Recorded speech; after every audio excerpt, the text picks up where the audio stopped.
Summarize the novel. The Grapes of Wrath.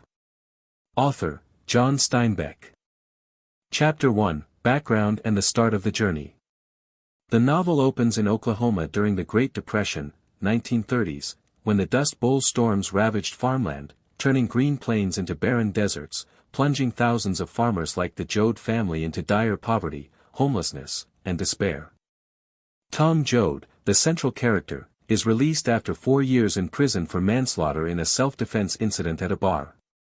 Returning to the old farm in Salisaw, he finds only desolation, the land foreclosed by the bank, the house abandoned, weeds rampant, life choked by cold financial power.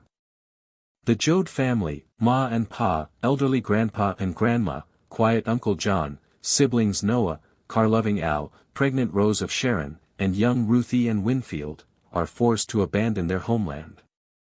They hear of California through colorful flyers, advertised as a promised land of abundant jobs and bountiful harvests. On his way home, Tom reunites with Jim Casey, a former preacher who has forsaken traditional faith for a humanistic ideal and belief in communal strength. Casey joins the Joads, and together they pile onto a rickety old truck, embarking on the grueling journey along Route 66, clinging to fragile hopes of a brighter future amidst countless hardships. Chapter 2, The Arduous Journey on Route 66. The Joad family sets out across the nation on the dusty, sun-scorched Route 66, the road linking east to West America. Their old truck constantly breaks down, tires worn and engine creaking, forcing them to stop for repairs under the blistering desert heat, making the journey exhausting and seemingly endless. On the very first day, Grandpa, the oldest and frailest, succumbs to the shock of leaving home, dying suddenly amid a violent coughing fit on the truck. They bury him simply by the roadside under the searing sun, leaving Grandma devastated by the loss of her husband and the harshness of this unfamiliar trek. Along the way, they encounter hundreds of other migrant families, once homeowners and farmers, now wandering due to starvation, their faces gaunt and eyes dulled by dust. Prices at roadside stops are exorbitant, and locals view them as burdens, sneeringly calling them bokies, a term that cuts into their pride like a knife. Tom and Cassie discuss society's injustices, banks seizing land with cold paperwork, machines replacing people, laborers cast aside without mercy. Meanwhile, Ma Joad becomes the family's beacon, resilient, unconditionally loving, tirelessly working to hold everyone together despite the poverty and suffering encircling them every moment. Chapter 3, Arrival in California and Disillusionment. After days of travel, the Joads reach California, a place once painted as paradise in hopeful promises.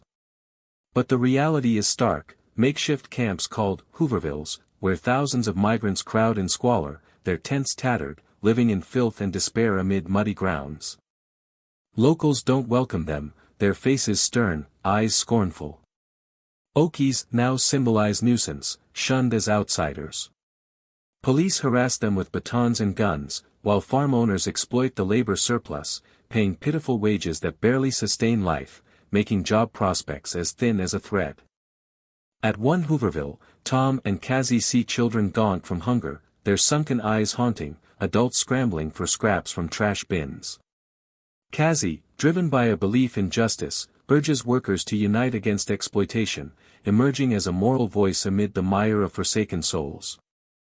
During a clash with police, Cassie is fatally beaten while shielding a worker from brutal clubs.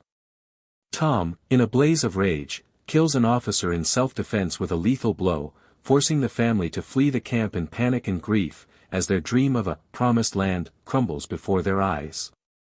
Chapter 4, Life in Labor Camps and Family Disintegration. The Joads persist in their struggle at a peach orchard in San Joaquin Valley, but meager pay and dismal conditions, damp tents, no clean water, make survival tenuous. Rose of Sharon, pregnant, grows frail from malnutrition, her skin pale, eyes dim with exhaustion. Connie, her husband, spirals into despair, unable to endure endless hardship, and slips away in the night, leaving her heartbroken and alone. Noah, the eldest brother, opts for solitude by a river during a stop, abandoning the uncertain journey, walking off without a backward glance. Al, Tom's younger brother, drifts apart, engrossed in fixing old cars and chasing romance with a local girl. Ma Joad strives relentlessly to hold each member close, but disintegration is inevitable as faith in the future fades from their hearts. Tom, inspired by Kazi's ideals, joins secret worker meetings, discussing strikes and resistance against injustice. After another police chase with ruthless officers, the family escapes to the government-run weed patch camp, the only place offering fair treatment and better living, yet jobs remain scarce, and their hope continues to dwindle. Chapter 5, Climax and Sacrifice. At a cotton farm, Tom gets entangled again when attacked over suspicions tied to Kazi's activism. In self-defense, he kills an officer with a desperate strike and must flee the family once more, leaving Ma with ceaseless fear and a shattered heart over losing her beloved son. The rainy season arrives, bringing a ferocious flood that sweeps through the camp, destroying flimsy tents and their last fragile hopes amid the howling wind.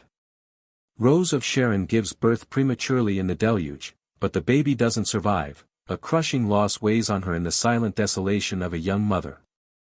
The family flees the flood again, this time from nature's wrath, finding refuge in an abandoned barn.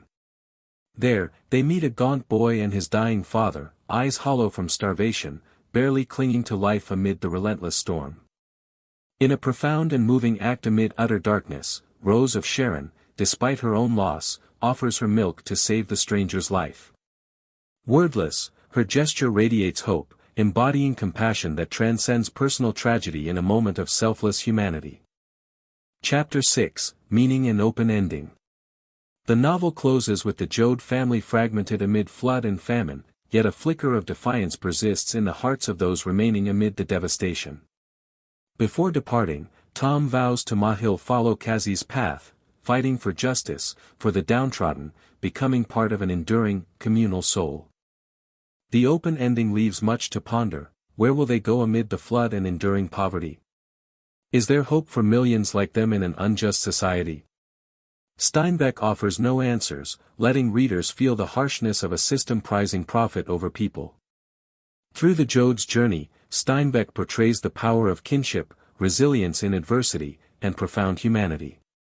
Rose of Sharon's final act, nursing a stranger, stands as a noble symbol of empathy, a light piercing the gloom of despair. The Grapes of Wrath is a fierce cry against a capitalist society rife with inequity, where the wealthy thrive on the sweat and tears of the poor.